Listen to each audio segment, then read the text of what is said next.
Isang Philippine Airlines stewardess ang natagpo ang patay sa isang hotel room sa poblasyon ng Makati City. Nag-check-in sa isang hotel si Christine Dacera, isang 23-year-old flight attendant, kasama ang tatlong lalaking colleagues noong January 1, 2021. Sinabi umano ni Galeda na nagising siya ng 10 a.m. at nakitang tila tulog si Dacera sa kanyang bathtub matapos ang kanilang New Year party sa nasabing hotel room. Nakatulog muli ito si Galeda at sa muling pagising nito ay nakitang nagkulay asul na ang balat ni Dacera at walang malay. Dinala nila ito sa hospital, ngunit dead on arrival na ito nang makarating. Kaya naman, nung nakita na ni Galeda na naging kulay asul na si Dacera, ay dinala na umano niya ito sa klinik ng hotel para mabigyan ng CPR.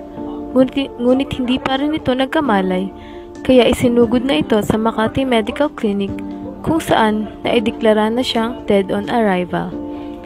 Mayroong mga sugat sa katawan at hematoma si Dacera. Base sa initial investigation, tinutukoy pa kung may drugs o alcohol na ininom si Dacera, pero aneurysm daw ang second cause ng kanyang pagkamatay.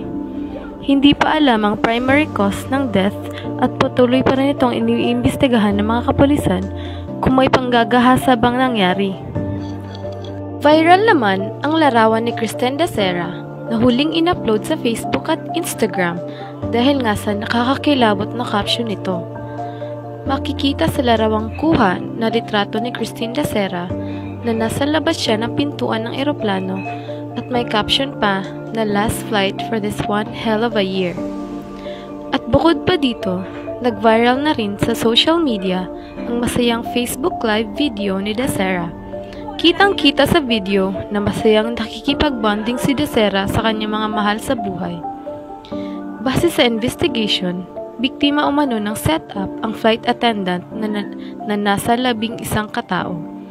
Pinaniniwalaan ring pinainom ng pinagbabawal ng gamot ang biktima na natagpo ang walang malay at may mga pasa at sugat sa katawan.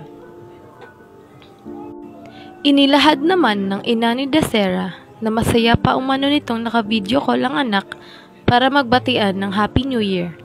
Dagdag pa niya na ang mga lalaking kasama ni Dacera sa hotel ay dapat daw mabulok sa kulungan. Ngunit matapos kumalat sa mga social media sites ang picture umano ng mga suspect sa pag-rape at pagpatay kay Dacera, ay sumagot ang isa sa mga hinihinalang suspect na si Ray Ingles.